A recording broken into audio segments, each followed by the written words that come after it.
Son las 4 de la tarde con 37 minutos. ¿Cuántas noticias se agolpan al inicio del año? Cualquiera de ellas pudo ser suficiente para ser tal vez la noticia de la semana o del mes, no sé. Pero apenas sucedía una y ya estaba la otra eclipsando a la anterior.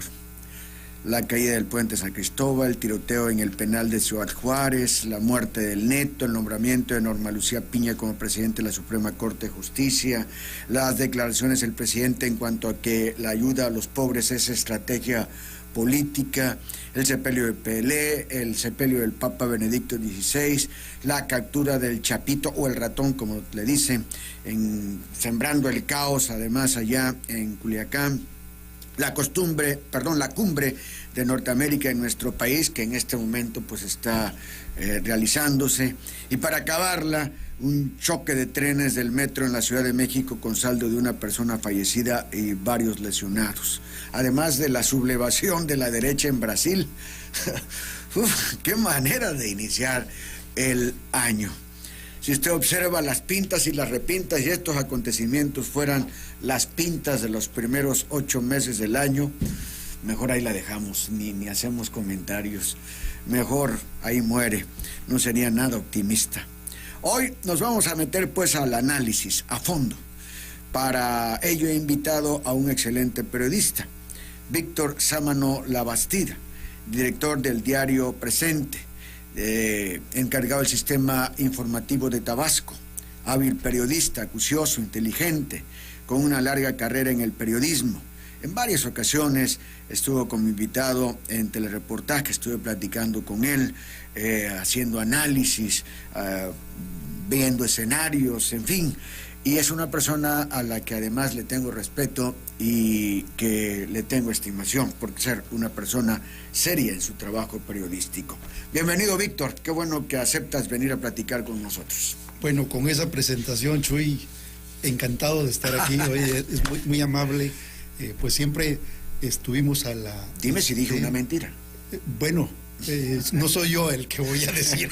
No dije ninguna mentira. Te lo agradezco, ¿no? Y siempre es muy grato platicar contigo y platicar con tu auditorio. Bien, oye, ¿recuerdas una primera semana del año con esta intensidad de temas, Víctor? Tú que, para empezar, tienes muy buena memoria.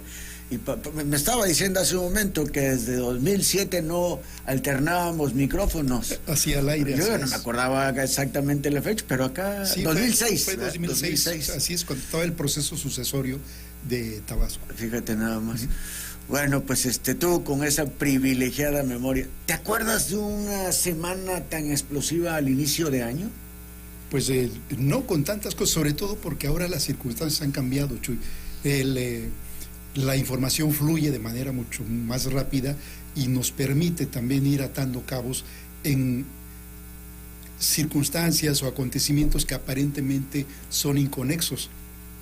Pero ahora, como esto nos llega, como dices tú, viene una tras otra, nos permite incluso a algunos olvidar lo que pasó, pero a otros vincular unos hechos con otros. Hacer una bola de nieve que crece, ¿no? Así es, y tener una visión más o menos integral, es decir, que como dijo aquel poeta, ningún hombre es una isla, entonces vemos que estos hechos son vinculados de alguna forma. Claro. ¿Por qué no empezamos por la elección de Piña, de la magistrada, de la ministra? Todo lo que rodeó este evento, empezando con la acusación de plagio de tesis de Yasmín Esquivel. ¿Sucedió lo mejor, Víctor? ¿Se aclara el panorama de credibilidad e independencia de la Suprema Corte de Justicia? ¿Ganó el presidente? ¿Ganó la oposición? ¿Cómo analizas el tema? Sí, bueno, primero creo que todo lo que ocurrió ahí nos llevó a plantear algo que viene siendo como el peso de nuestra historia, es decir, la simulación de muchas cosas, ¿no? El hecho de que una magistrada ya en ejercicio fuera acusada de plagio de la tesis y que, siempre hay la presunción de inocencia, pero en esas circunstancias uno espera que alguien que está señalado, diga, a ver, pido una licencia, me pongo a disposición para que sin ninguna ventaja se aclare. Y eso va a tener que ser en beneficio de todos. ¿Eso debería haber sido la actitud más ética? Yo digo que sí, y sobre todo por lo que también por ahí publicaba Jesús Silva Herzog, que me parece muy correcto. Es decir, el funcionario público, el servidor público, es el primero obligado a dar un ejemplo de actitud ciudadana, y más todavía en el caso de la Suprema Corte, Chuy. Entonces, lo que está en juego es la credibilidad, la confianza, la legalidad. Y entonces tú dices, pues bueno, a ver, el que nada debe, nada teme. Entonces pongo a disposición. Ahora, tú planteabas la elección de la magistrada Piña. Yo creo que fue lo mejor inclusive para Andrés Manuel López Obrador, para el presidente. Me parece que todos ganamos si podemos abonar a la autonomía, a la independencia de los poderes. Tenemos que aprender a dialogar con quienes tienen intereses distintos o con quienes tienen un poder distinto, ¿no? Entonces, creo que a la larga, aunque en lo inmediato dicen perdió su candidata, espero que, te digo, a la larga yo pienso que esto va a ser benéfico, no para el presidente, para el país. Es saludable. Es saludable, siempre es bueno. Es decir, no se compitió en igualdad de circunstancias. La magistrada Yasmín todavía votó por ella, ¿no? En lugar de retirarse. Creo que en otra circunstancia, suponiendo que hubiese quedado esta magistrada Yasmín, el golpe para la credibilidad, para la Corte, hubiera sido muy grave, pero sobre todo para la propia, como te decía, para la propia distribución y ejercicio del poder en el país. Ahora, no pierde el presidente. Digo, puede ser que pierda en el sentido que tenía una candidata o un candidato, ¿no? ¿Gana la oposición? No, yo pienso que esa es la parte, Chuy, que creo que tendríamos que desbrozar un poquito. Es decir, hemos estado nos metimos en una dinámica en la cual si ganas tú, pierdo yo. No, o sea, sí. Sí, lo entiendo. Sí, entonces no, a ver, ganó la oposición, pues bueno, puede ser una bandera, perdió el presidente, no necesariamente. Yo digo que ganó el país, ganó la Corte. Yo creo que si hubiera ganado Yasmín, la que todo el mundo daba y señalaba como la candidata del presidente, entonces hubiera ganado no la oposición, no hubiera ganado absolutamente nadie, ni el presidente hubiera ganado. Quizá el que hubiera ganado ahí es que un efecto al revés era la oposición, porque habría hecho valer lo que ya profetizaban. ¿Sí me explico? Y entonces se le iba a restar toda esa independencia, toda esa credibilidad, todo eso que debe de tener la Suprema Corte de Justicia de la Nación. Sí, y al final te digo, el efecto benéfico es cuando tú logras fortalecer, cuando la propia ciudadanía y los procesos logran fortalecer la autonomía y logran darle credibilidad a una institución, la que sea. El hecho de que esta señora Piña, esta magistrada, esta ministra, haya votado prácticamente todo lo que ha mandado la 4T en contra, ¿viste aún más esta elección? Yo pienso que sí, de alguna manera volvemos a lo dicho, ¿no? En la medida en que un poder ejerza su autonomía, no necesariamente votando en contra, sino que apegándose a los criterios constitucionales, a los criterios legales, que me parece que eso nos ha faltado también en el otro poder, en el legislativo. El legislativo pudo haber pasado muchas iniciativas del presidente sin necesidad de tanto manoseo, pudo haberlas corregido, pudo haberles dado la cobertura que que el presidente quisiera. Se pasan de papistas. Pero yo creo que a veces sí, en ese exceso, pues ¿qué es lo que haces? Pues no le sirve ni a uno ni a otro, ¿no? O sea, tú lo que tienes, lo que requeríamos ahorita es poderes con suficiente credibilidad, porque eso es lo que vimos en el 18, el cansancio de la gente, ¿no? Entonces, toda esta avalancha de votos, de los 30 millones de votos, no solamente fueron por un personaje o por un movimiento, sino que fueron también una reacción del hartazgo de la gente, de decir, oigan, ya hay que cambiar, ¿no? Hay que modificar. Lo que se decía hace rato de la Laguna de las Ilusiones. Bueno, primero hay que dejar de contaminar, ¿no? Hay que romper ese ciclo de la corrupción, ese ciclo de la contaminación, o para usar palabras del presidente, ese ciclo del cochupo, ¿no? Son las 4 de la tarde, 48 minutos, platicamos con el periodista Víctor Sámano Labastida. Otro tema fue, y que causó mucho revuelo también, parece que se hubiera quedado todo esto atrás, ¿no? En la sucesión de tantos acontecimientos tan explosivos, pareciera que quién sabe cuándo fue esto, ¿no? Que no acaba de suceder. Es la declaración del presidente en el sentido que la ayuda a los pobres obedece a una estrategia política para poder contar con ellos luego cuando lo necesiten. Y bueno, pues obviamente se le vino el mundo encima al presidente, una vez más, porque son muchas las veces que se le han venido encima, sobre todo pues la oposición y los que para nada simpatizan con ellos. ¿Tú qué opinas al respecto?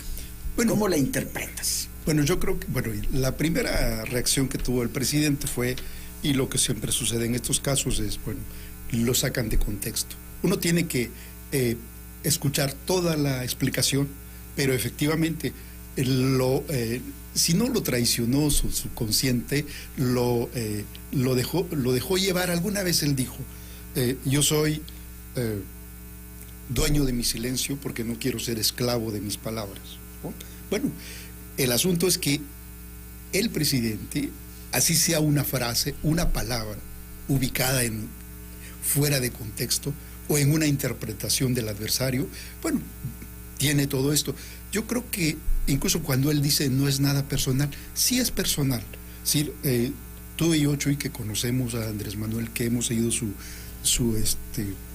trayectoria, sabemos que es auténtica su preocupación por los pobres, por la gente.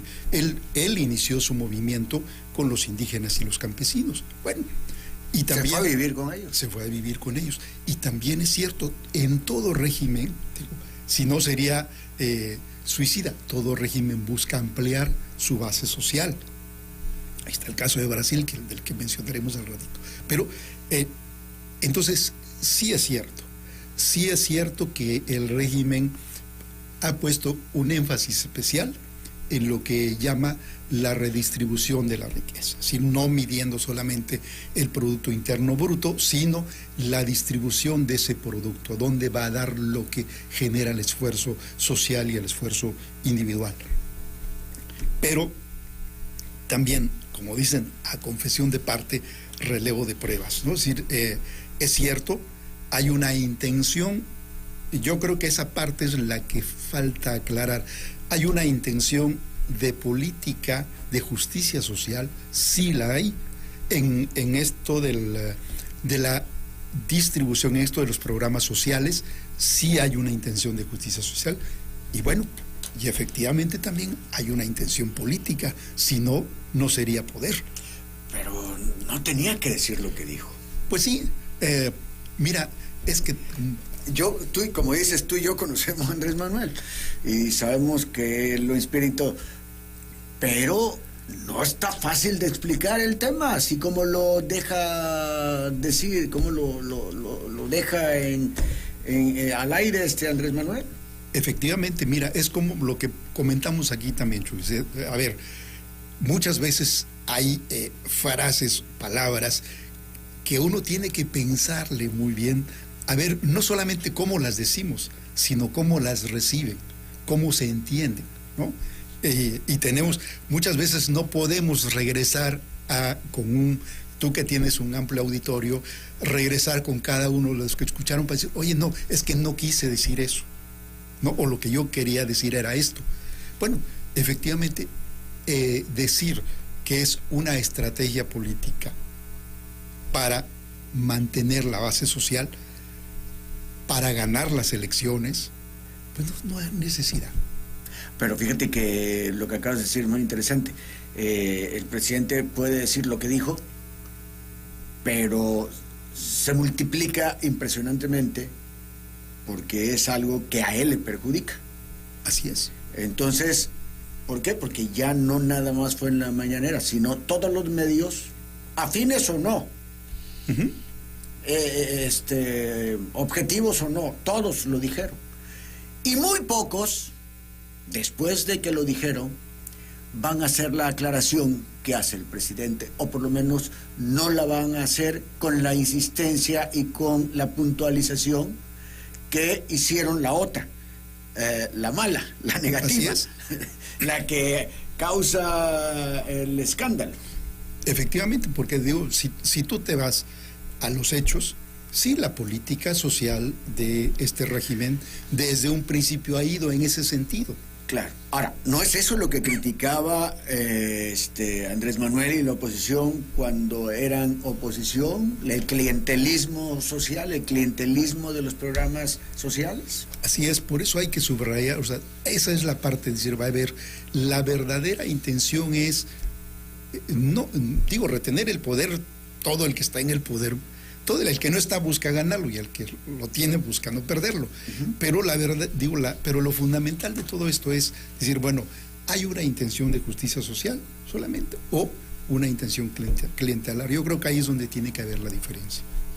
Bueno, pues son las 6, o más bien faltan 6 minutos para las 5 de la tarde. Voy a hacer la pausa y vamos a regresar con pues estos hechos sangrientos que a todos nos llenaron de mucha inquietud, de molestia, de enojo, de pena, tanto en Ciudad Juárez como en Culiacán, y todo lo que esto conlleva, cuáles son los daños colaterales y las actitudes de otros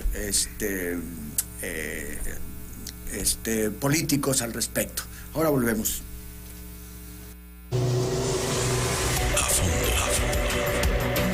Chuy Sevilla.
Es Telcel.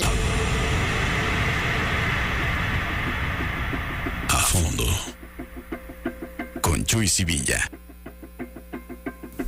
Solamente 4 minutos para las 5 de la tarde. Es el periodista Víctor Sámano Labastida, director del diario Presente, quien está con nosotros esta tarde en el análisis a fondo. En este inicio de año, Víctor, también vimos 2 hechos sangrientos, ¿no? Uno de ellos, el asalto al penal de Ciudad Juárez, con el fallecimiento de varios custodios, y al final cayó muerto también a quien iban a rescatar, al famoso Neto, ¿no? Este líder narco, a quien pretendieron, como decía, liberar. Lamentable el hecho, pero el que hayan batido el Neto le da otro rostro a este hecho que de principio, lo primero que dijo todo el mundo, qué manera de empezar el año, sangriento, de esta forma, cuántos muertos, el gobierno de la 4T sigue fracasando en el tema de la seguridad o la inseguridad. El hecho que hayan batido al neto, ¿cambia esto de alguna manera ante la opinión pública o deja las cosas todavía muy mal? Mira, yo creo que yo de alguna manera,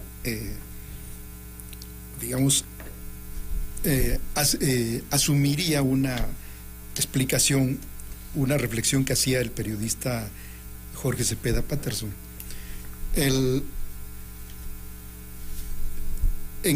Cuando inicia este gobierno, anuncia una estrategia de abrazos y no balazos, para diferenciarse un poco de los gobiernos de Felipe Calderón y de Enrique Peña Nieto, y también al mismo tiempo inicia este proceso de construcción de la Guardia Nacional. Al paso del tiempo se le criticó que en lugar de regresar a los militares a sus cuarteles, les empezó a dar más funciones. Cuando esto empezó a ocurrir, Chuy, yo hice una reflexión en el sentido de que no olvidáramos, que no perdiéramos de vista lo que había sucedido en Costa Rica. En Costa Rica vino un desmantelamiento del ejército, y es un país que no tiene ejército, pero que sí tiene un sistema de seguridad. Claro, es un país pequeño, no se compara con México. Como algún estado de sí, México. Así es. Pero, bueno, de alguna manera, cambiar el rostro militarizado del ejército, aunque parezca contradictorio, de alguna manera permitía civilizar un poquito en el esquema de Costa Rica. Bien, ¿qué fue lo que sucedió? Me parece, a propósito de tu pregunta, Chuy, que era lo que decía Jorge Cepeda Patterson. Durante estos 3 o 4 años, la fuerza del Estado se ha ido ubicando en prácticamente todo el país. Creo que ya no hay ningún estado, ninguna región en la que no exista una guarnición de la Guardia Nacional. Digamos que en este momento el gobierno mexicano ya está en posibilidades de, ahora sí, aplicar la ley, cambiar su estrategia. Y esto se amarra un poquito con lo que pasa en Sinaloa con la detención de Ovidio. Es decir, en este contexto yo pienso que aquí hay dos cosas. Primero, el caso del penal, en donde se reta a la fuerza del Estado mexicano y hay una respuesta contundente. En el caso de Sinaloa, también el cártel de Sinaloa ha venido retando a la fuerza del Estado mexicano, y a esto añadimos la solicitud del gobierno norteamericano de la extradición de este personaje. No olvidemos que el caso de los mexicles o estos pandilleros que luego se convirtieron en gatilleros que estaban en el penal, pues estos son una pandilla que se formó en Estados Unidos y que fue expulsada a México. Lo mismo que pasa con la Mara Salvatrucha. Ve lo que está pasando en Centroamérica con estas pandillas que quedaron sueltas. Bueno, aquí en México, esas pandillas expulsadas de Estados Unidos, pues se asentaron en la frontera norte. Y claro, se convirtieron en sicarios, en apoyo de estos grandes cárteles que operan en el país. Entonces, me parece que también en función del interés estadounidense, y no solo porque no hay que simplificar que Biden ordena a López Obrador o le ordenó a Calderón o le ordenó a Peña, no, es de elemental sentido que el vecino pues quiere seguridad. Y sabemos que el vecino, Estados Unidos, no está buscando tampoco terminar con el tráfico de drogas, sino controlarlo, porque ellos necesitan la droga, ¿no? Y entonces ya se había dicho hace unas 2 o 3 semanas que la guerra, la batalla de Estados Unidos en este momento era contra el fentanilo, ¿no? Contra este precursor de las drogas que antes venía de China y ahora están saliendo de México. para Estados Unidos se ha convertido ya en un problema de salud pública enorme. Entonces necesitan, obviamente, detener este flujo. Y bueno, uno de los capos del tráfico del fentanilo, pues es Ovidio Guzmán. Entonces, yo pienso que estamos entonces, espero no equivocarme, Chuy, que estamos ya en el punto en el cual la estrategia del gobierno mexicano se modifica en cierto sentido. Bueno, se mantiene lo que el mecanismo de atención a la base social, es decir, vámonos a las causas, vamos a, así como lo dijeron en política, es una estrategia para tener una base social. Bueno, lo mismo en el caso del combate al crimen, a la delincuencia, a la violencia, esta redistribución, esta entrega de recursos a la parte más baja de la pirámide, tiene que ver también con quitarle el sustento social al crimen. Bueno, entonces en este sentido yo veo que eso se hizo desde un principio y que en este momento ya el Estado mexicano debe tener la suficiente capacidad para que las bandas delictivas no mantengan bajo asedio al Estado mexicano, al gobierno. Y yo espero que a partir de esto, Chuy, veamos más acciones eficaces. Pero fíjate, hay una cuestión en Culiacán. En Culiacán capturan a Ovidio, el hijo del Chapo.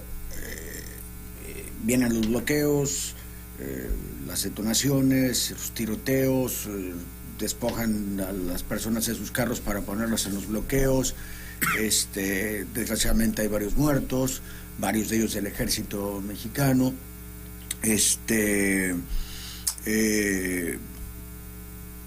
Y todo esto, yo me pregunto, y agarran a Ovidio y rapidísimo, lo extraen rapidísimo, porque si no, sí, hubiera podido prolongar eso mucho más tiempo, tal vez hubieran agarrado rehenes, no sé qué tanto hubiera pasado. ¿Qué es lo que yo me quedo acá dando vueltas? Sí, tal vez pensar si fue exitoso o no exitoso cuando hubo pérdidas de vidas y de bienes materiales de las personas, etcétera. Pero más que eso es, agarras a Ovidio, pero no desarticulan la banda, no desarticulan el cártel, porque el cártel está hecho de forma piramidal y de tal manera que si descabezan al líder, inmediatamente sube el siguiente en la pirámide, o alguno de los que siguen en la pirámide o que se disputan, como ellos saben, con las armas, o pues hacen acuerdos y bueno, ahora vas tú y te seguimos y qué sé yo. Pero sigue el problema, Víctor. Sí, efectivamente. Por eso, mira, yo te decía, aquí tenemos que verlo en los dos sentidos. Por un lado, en la acción policíaco-militar, y por el otro lado, en la acción social, es decir, el de los recursos en la base. Es decir, ¿cómo puedes tú? Es cierto, quitas una cabeza y se multiplica, pero entonces, ¿cuál sería la lógica en este sentido? No tocarlos, porque entonces vas a tener, en lugar de 20 cabezas, o yo espero, te digo, que estemos ya en un punto en el cual la estrategia del gobierno mexicano se fortalezca. Por un lado, se mantiene el de las ayudas sociales, el de la distribución en la pirámide de abajo, en la desarticulación de la base social, y que esperemos ahora sí tengamos ya una acción de inteligencia, ¿no? Una acción de mayor inteligencia, de mayor eficacia en la acción de las fuerzas de seguridad. Por cierto, que el general, cuando habla de cómo fue el operativo, habla de que 6 meses se llevaron planeando este operativo y que fue un operativo de inteligencia, efectivamente. Sin embargo, dice, y de repente en un retén nos encontramos, o sea, bueno, ¿lo planearon o no lo planearon? se ocuparon 6 meses o no se ocuparon los 6 meses, o lo que me quiere decir es que simplemente estaba ubicado pero no sabían exactamente dónde estaba y de repente se les apareció. ¿Qué trató de decir ahí? ¿Realmente estaban haciendo trabajo de inteligencia o se sucedieron las cosas nada más? No, mira, de hecho, hoy salía un artículo en donde se habla de este trabajo de inteligencia que no fue solo del gobierno mexicano, ¿no? Este trabajo de inteligencia en el que participaron, ¿no? Los cuerpos de seguridad de Estados Unidos, porque, bueno, dice Penilei, ¿no? Que Ramírez, que tuvo acceso a una serie de documentos en el cual dice la indagatoria que llevó a la detención comenzó meses antes. La CIA, el espionaje norteamericano, infiltró el círculo de confianza de los hijos del Chapo y en fin, por ahí va el relato. Es decir, hubo una colaboración que tiene que ver con la seguridad no solo de México, Chuy, sino también tiene que ver con la seguridad de Estados Unidos.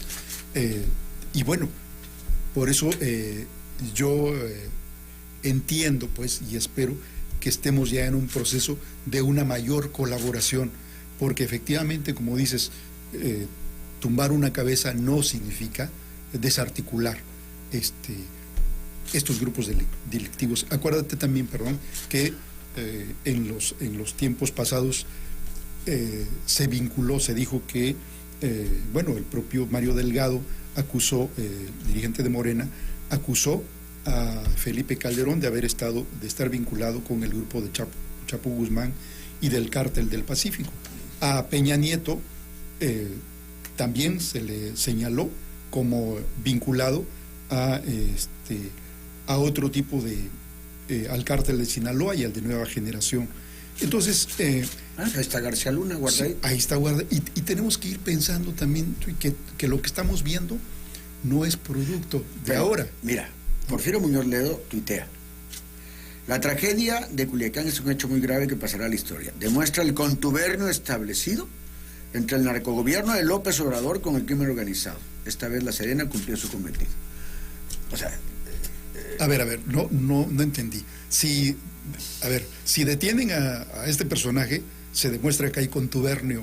No. O sea, el problema ya de Porfirio es que él está hablando ya desde la oposición, pero desde la oposición de un resentimiento contra Andrés Manuel. Ojalá, y Porfirio tiene la suficiente capacidad, ojalá si sus reflexiones nos ayudaran a entender lo que está pasando en el país. ¿Qué quería Porfirio que no le dieron y que se resintió de esa manera? Bueno, él siempre quiso ser presidente de la República. Bueno, pero eso se construye. Así es, claro. Fue candidato, de hecho, y declinó, y no sé qué. Así es. Y bueno, él, acuérdate que él pidió ser el que le entregara la banda presidencial a Andrés Manuel. O sea, los dos, tanto Andrés como Porfirio, son personajes que quieren pasar a la historia, ¿no? Pero ahí no caben, en una misma ruta ya no caben dos, ¿no?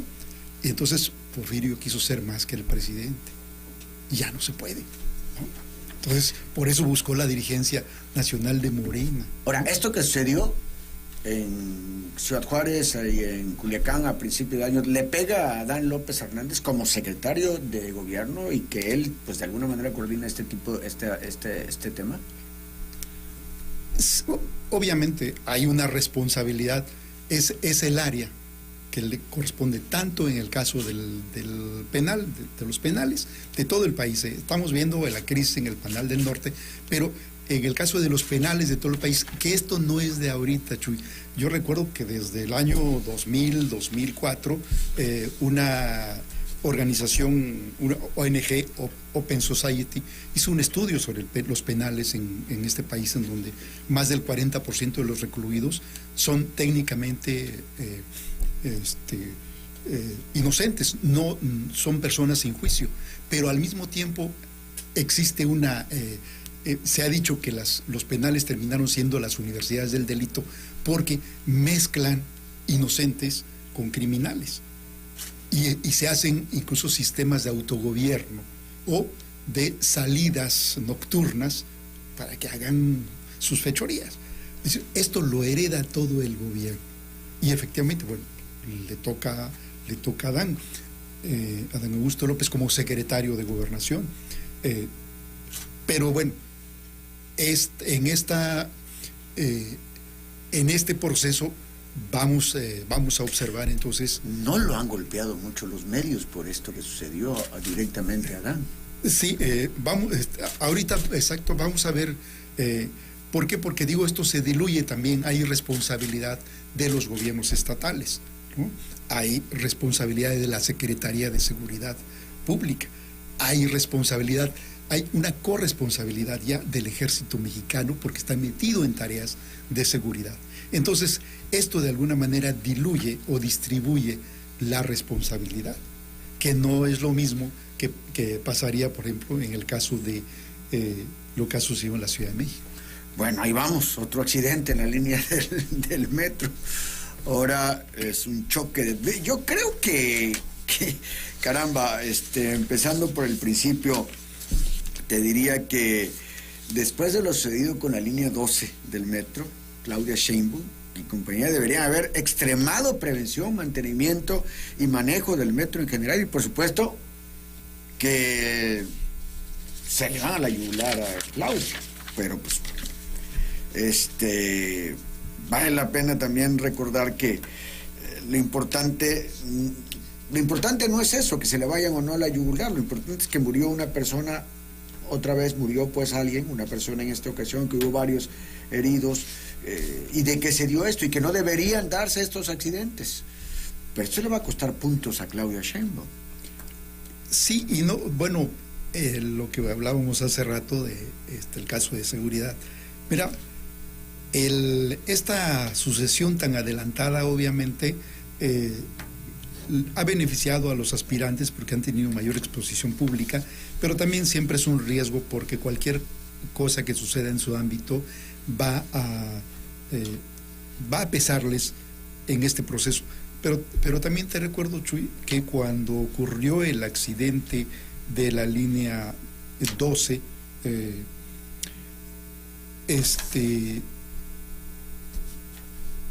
Claudia Sheinbaum, efectivamente, cuando sucede ese accidente, vienen también las encuestas, la de la línea 12 del 3 de mayo del 21, que murieron 26 personas y más de 80 lesionados. No es que uno mida la tragedia en función de los fallecidos. Uno que fallezca en una tragedia, sí, claro, es, ¿no?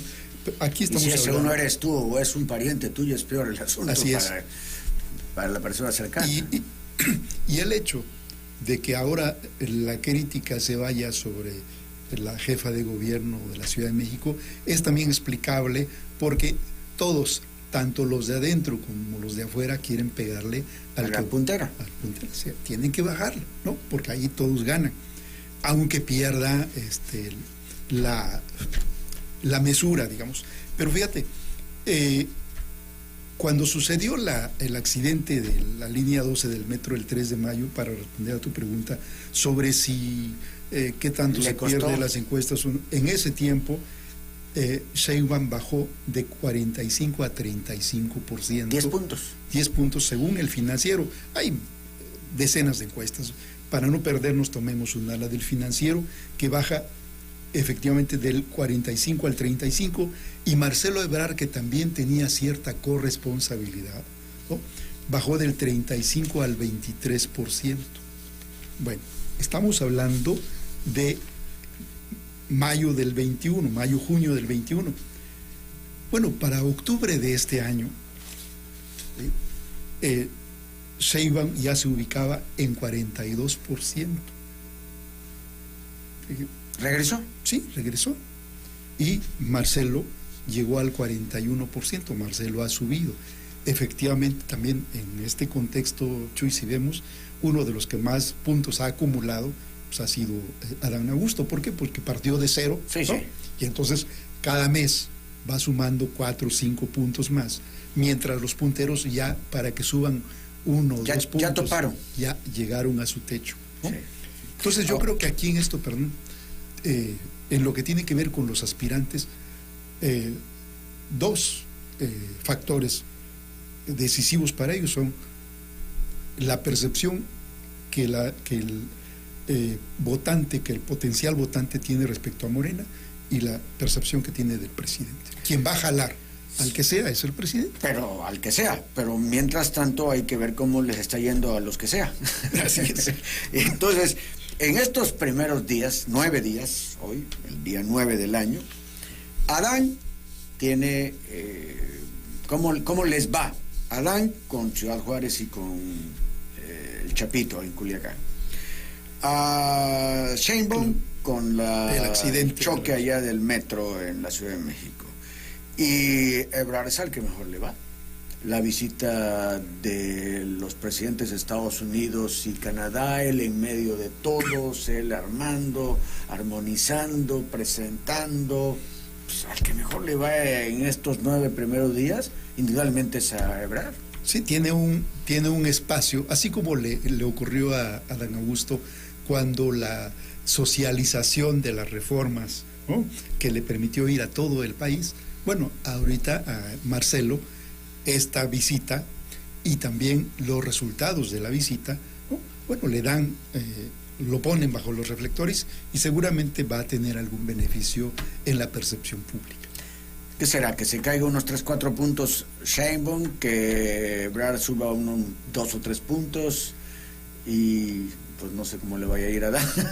Claro, lo más que acuerdan, yo creo que hay un proceso como de caída y estabilización de 2 o 3 meses y pues en 6 meses, en julio, en 7 meses, tenemos ya la encuesta interna que va a ser la buena. La buena, la que va a ser Moreno, ¿no? Ahora, ¿qué está pasando? ¿Se están distrayendo los aspirantes, Ebrard, Sheinbaum, Adán, Monreal? ¿Se están distrayendo y están descuidando su trabajo? Por eso está pasando lo del metro, por eso están pasando varias cosas que no deberían de pasar. ¿Qué opinas tú al respecto, Víctor Sámano? Mira, yo creo que... La gente dice, vamos a trabajar, dejen eso un rato. Sí, olvídense de la política, olvídense de las elecciones. Tienen cosas muy importantes que realizar cada uno de ustedes. Claro, Ebrard es el más metido en su tema, ¿eh? Sí. También hay que decirlo. Sí, y tiene una gran ventaja porque, digamos que él es el interlocutor natural, sí, con los vecinos del norte, con Estados Unidos. Así es. ¿No? Entonces se convierte en se mueve en su ámbito, claro, tiene que enfrentar situaciones pero que no le pegan tanto al país, como el caso de Perú, por ejemplo, el caso de Bolivia, ¿no? Pero lo que importa es la relación con el vecino del norte. Y la esposa es una diplomática sin título. Además, la esposa de Ebrard. Sí, entonces sí puede ser que de alguna manera haya pues descuido o por lo menos distracción en las actividades propias que les corresponden a los que están en el... porque finalmente en sus acciones, en sus decisiones, pues tiene que entrar este interés por mejorar su percepción pública, su presencia en las encuestas.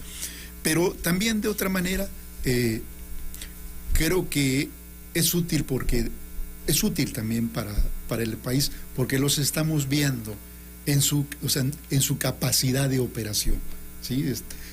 Nadie nos va a contar cómo son, cómo actúan. Pues, están bajo los reflectores, no cuando sale el tapado de quién sabe dónde, ¿no? Y pues en 2 meses te lo convierten, o en un mes, en el mejor que pudo haber. Sí, como cuando estás enamorando a la chamaca, muestras lo mejor de ti, estás guapísimo y te pinta, te pinas, hasta te pinta el pelo y no sé qué. Así es. Pero si dejas pasar, por ejemplo, 1 año, 2 años, te va midiendo, dicen, no, pues esto fue flor de un día, ¿no? Así es. Bueno, en fin. Son las 5:21, ahora regresamos a seguir platicando. Es la pausa. Y bueno, pues platicar un poquito sobre la visita del presidente Biden y Trudeau a nuestro país, aunque apenas empieza. Y bueno, pues también hacer un breve balance de los primeros 4 años de gobierno. Bueno, y si nos da tiempo, vamos también un poquito de la sublevación allá en Brasil. Porque hay que decirlo, vamos a fondo con Chuy Civil.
Chuy Sevilla. Son las 5 de la tarde, 24 minutos. Platicamos, o seguimos más bien platicando con el periodista Víctor Manuel Sámano Labastida. Pues ayer llegó el presidente Biden a la Ciudad de México, llegó al aeropuerto internacional Felipe Ángeles, cuando pues todo el mundo ha dicho que ese aeropuerto no se puede utilizar, y el Air Force One es un superavión enorme y todo, ¿no? Y ahí descendió y ahí llegó. Hay quienes ya han dicho que no es porque Biden quiera hacerlo, sino que fue algo diplomático por lo que accedió a llegar ahí, aunque también decir que hoy, hace un rato, también aterrizó ahí el avión canadiense que transportó al primer ministro de Canadá, Trudeau. ¿Solo diplomacia? Pues mira, la política internacional es de diplomacia, Chuy. O sea, todo se mueve en el terreno de la diplomacia. Y hay un mensaje que Biden en particular ha llegado un día antes, que la esposa se haya ido con Beatriz Gutiérrez Müller a la villa, porque ellos son católicos, a llevar una veladora y una ofrenda de flores y hacer oración y firmar el libro ahí en la villa de Guadalupe. Todo esto, que se haya ido el presidente López Obrador en la bestia, con el presidente Biden. Así es. Que eso no estaba en el protocolo, no se acostumbra por lo menos. Todo eso son mensajes, todos esos, Víctor. Sí, fíjate que recordemos que a principios de los 80, en el 84, Alan Ryding escribió este libro sobre los vecinos distantes, ¿no? En esta relación aparentemente tensa, pero necesaria entre nuestros dos países. Y si observamos que finalmente esta visita, la relación México-Estados Unidos, relación México-Canadá, ocurre también en el contexto en el cual Rusia y China, ¿no?, aparecen disputando el terreno comercial y político a Estados Unidos. Entonces, obviamente lo que vamos a ver en estos días es un reforzamiento del bloque norteamericano, ¿no? O sea, incluyendo a México. ¿Sí? No solo en el terreno de la economía, el Tratado de Libre Comercio, sino que cada vez está más vinculado lo económico con lo político. La seguridad misma tiene que ver con esta relación comercial, ¿no? Pues vemos que estos, como tú dices, estos mensajes, porque si hubiera sido distinto, también ya se estaría explotando. ¿Sí? Claro. ¿No? Ya vieron cómo lo trató, no se decía que había ordenado Biden que detuvieran a... Sí, porque han dicho que es un obsequio que le pusieron como moñito a Biden para que ahora que venía a México. Así es, pero esto no puede ser tan simple porque esto también, como decías tú, tiene un significado, tiene efectos secundarios para el país. Entonces esto necesariamente tiene que ver con la propia política que defina México y con el interés que tiene Estados Unidos por una relación productiva. Hay una creciente vinculación entre México y Estados Unidos. Tenemos el caso de la migración, ¿no? En Europa, recordemos, en Europa la migración masiva puso en crisis a los países. Ahora Estados Unidos necesita de este colchón mexicano para amortiguar la migración. Hay mucha gente que no está contento con el compromiso que acaba de hacer, según nuestro presidente, de recibir a 30,000 migrantes creo cada mes o algo así, no sé, una cosa así, por lo de su calidad migratoria y todo este asunto. Es una cantidad brutal de personas. Sí, pero digamos que pasa lo mismo que con el caso de la droga. O sea, lo importante ahí para Estados Unidos es tener el control de este flujo. Si tú estableces ese tipo de políticas y no solamente prohibitivas. Si las establece solamente... Claro, no es un muro. Así es. Si es una contención. Es una contención y digamos, un canal, una vía de acceso. Si tú tienes una vía de acceso, creo que disminuyes la presión en otros puntos, ¿no? Biden no es el patán que es Trump. No usa el lenguaje que utiliza Trump. Así no es el fanfarrón que es Trump. Y esto conviene, ¿no? Porque es otra la manera de comunicarse. Sí, efectivamente, lo que pasó lo que pudo haber pasado de México con Trump era un riesgo altísimo de una agresión en las fronteras, ¿no? Pasar del lenguaje violento a la acción directa. Y eso, con el caso del señor Trump, hubiera sido, si lo hizo con el Capitolio, ¿no? Si lo hicieron ahí sus seguidores, pues con la misma circunstancia lo haría en el caso de los países vecinos. Ahora, ¿qué se puede esperar de esta cumbre? ¿Qué esperas tú de esta cumbre? Los temas que dicen van a tratar son equidad, cambio climático, competitividad, migración, salud y seguridad. ¿Qué crees tú que arroje esta reunión trilateral? Mira, yo creo que los temas fundamentales son ahí seguridad y migración, porque están vinculados, ¿no? Y están vinculados también a las relaciones económico-comerciales. Recordemos que la gran migración, o sea, la gran migración, la ruptura de un precario equilibrio que había de los países centroamericanos con Estados Unidos ocurrió cuando entra en vigor el Tratado de Libre Comercio. El Tratado de Libre Comercio significó para nuestros países el incremento del desempleo, ¿no? Entonces, ¿qué pasó? ¿Cuál fue el efecto para los países del norte? Pues esto, al incrementarse el desempleo en nuestra zona, aumenta la migración. De ahí que me parece que el tema fundamental, y ahí va a sacar también una palomita López Obrador, porque él retomó una propuesta que tuvo Obama, que era la inversión en los países expulsores. Obama planteó el tema en Naciones Unidas, lo planteó en el Parlamento Europeo, decir, bueno, vamos a invertir en Centroamérica para disminuir... ¿Qué es lo mismo que plantea López Obrador? Exactamente, retoma esta propuesta y finalmente es una propuesta pues muy, muy generosa para todos los países, ¿sí?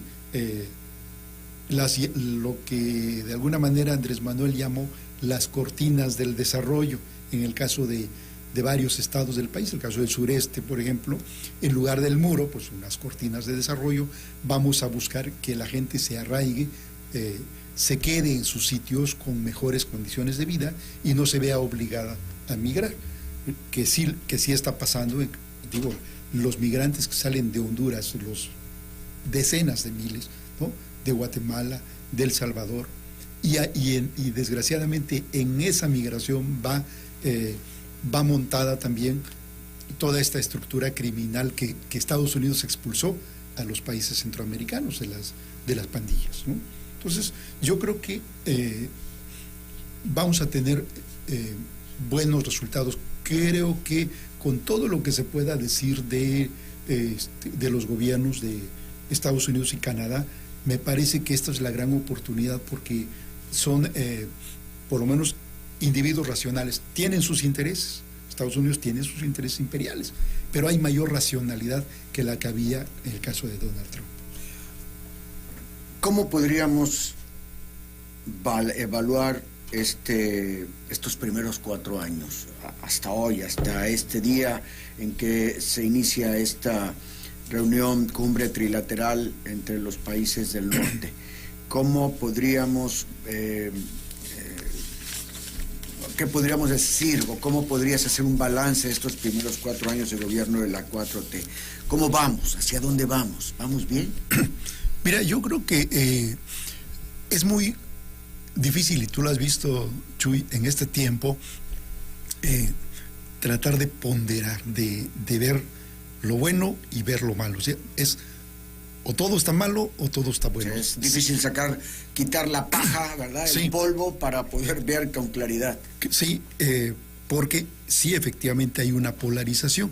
Y no es la polarización solo que viene del discurso, sino también es la polarización que viene de las condiciones sociales y económicas históricas del país. Es decir, tú no puedes tener 50, 60 millones de personas que viven por debajo del nivel de digno de existencia, y no pensar que pueda estar alimentando ahí el encono, la revancha, la violencia. Yo te diría que ni se ha logrado todo lo que se propuso, porque un gobierno, primero un político cuando está, o un movimiento cuando está en campaña, pues tiene que alimentar las expectativas, ¿no? Y ya una vez que está en el poder tiene que disminuir las expectativas, porque la realidad se impone. Yo diría que en términos generales ni se ha logrado todo lo que se propuso, pero también no tenemos un caos, una crisis como la que pretendieron o preconizaron los adversarios. México tiene una economía estable, bueno, se refleja en el caso de la cotización del peso, en el caso del 19-20 creo que está el dólar. Sí, exacto, y sí, cuando se hablaba de 25, 26 para estos tiempos, no hemos tenido una devaluación. En la perspectiva inmediata del relevo no aparece eso. Vuelvo a Cepeda Patterson, tenemos un gobierno con una política económica moderada, casi cercana al pues a lo conservador, digamos, en materia de economía, y no lo que presagiaban un gobierno populista que se endeuda. Venezuela, sí, ¿no? Efectivamente hay, hay faltantes que tienen que ver con la propia circunstancia del país. Quizá necesitamos un ambiente de mayor concordia, ¿no? Pero también creo que en otros términos una de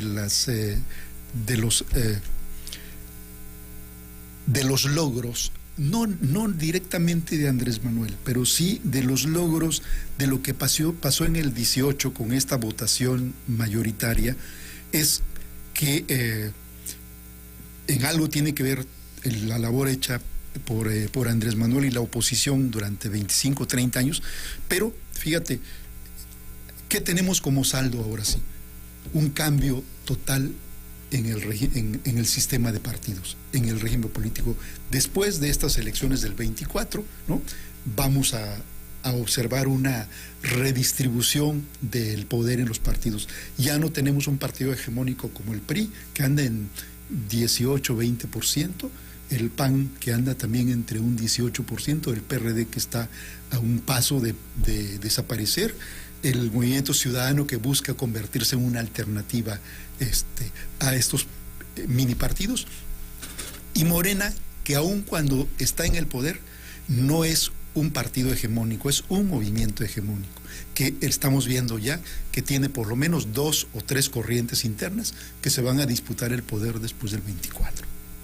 Claro, pues va a estar muy interesante esto. ¿Vamos a terminar bien, Víctor?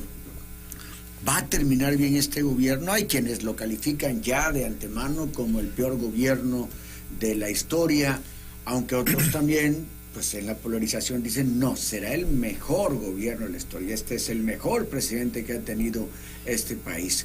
Aunque, por ejemplo, Juan José Rodríguez Prat decía hoy en su comentario en Noticias en Flash que López Obrador es un presidente débil, porque lo contradicen sus secretarios luego en las mañaneras, porque daba ahí varios datos de debilidad del presidente. ¿Tú crees que es un presidente débil? ¿Tú crees que vamos bien? ¿Tú crees que vamos a terminar bien de aquí al 24? Mira, ¿Cómo aparecen ahorita en la percepción pública? Es un presidente que tiene más del 60% de positivos, de apoyos. Y en Tabasco anda en el 80%. ¿Sí? Digamos, en términos personales, individuales, el desgaste del poder todavía no ha afectado a Andrés Manuel. No sabemos lo que pueda pasar en 6, 7 meses, porque además necesariamente un presidente que deja el poder tiene que ir renunciando a parte de ese poder para delegárselo al sucesor o sucesora. Eso es normal, ¿no?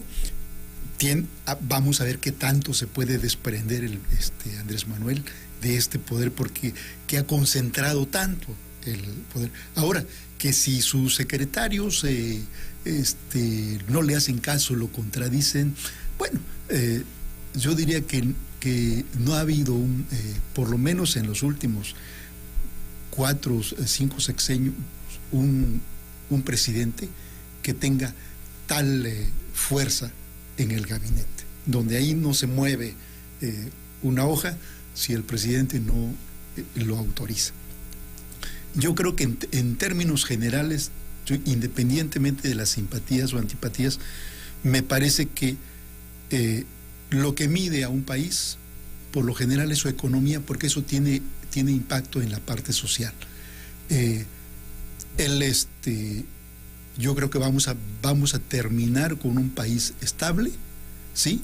Y que el gobierno que venga, el que llegue en relevo de Andrés Manuel, va a ser un gobierno más moderado en el lenguaje y más moderado todavía en la operación, pero con lo que él dijo en su discurso, con una base social que va a ser un reto para el país, cómo mantener ese recurso.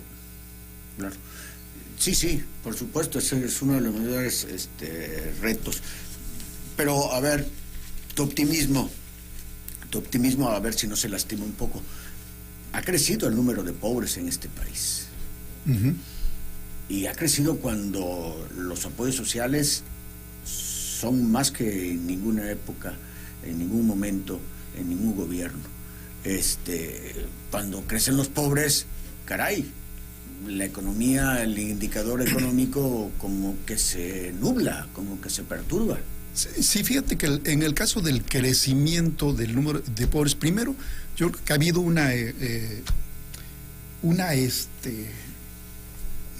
que son 75,000 millones de pesos anuales de gasto social, ¿no? Es un mundo de dinero.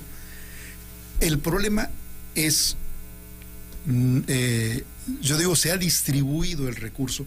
El problema que se va a enfrentar es que ese recurso que se ha distribuido sea ahora productivo.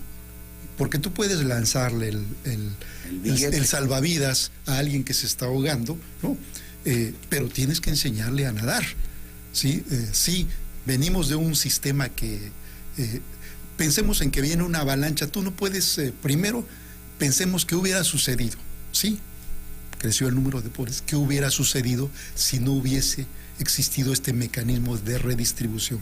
Ahora bien, que ese mecanismo de redistribución no se ha reflejado en los esquemas de producción, bueno, ese es un tema que... Es un reto para el que sigue. Para el que sigue, ¿no? Ahí te la dejo y ahora ponlos a producir. Claro. Víctor, se nos terminó el tiempo, tengo que ir al siguiente tema. Pero te agradezco infinitamente que nos hayas acompañado esta tarde. No, gracias para a ti, platicar, hacer análisis, opinión, etcétera. Y bueno, pues hay que estar muy expectantes a ver qué sucede en esta reunión trilateral. Las reuniones fuertes vendrán hoy por la tarde. Pues en este momento yo creo que ya están en una primera reunión y mañana martes también. Muchas gracias, Víctor. No, gracias, Chuy, por invitarnos. Pues un saludo afectuoso a tu auditorio.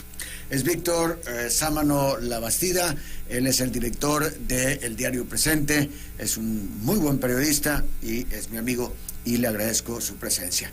Hago la pausa y regreso con el Chichito de Historia y Cultura y vamos a platicar con un gran pintor, vamos a platicar con Alejandro Ocampo. Ahora volvemos.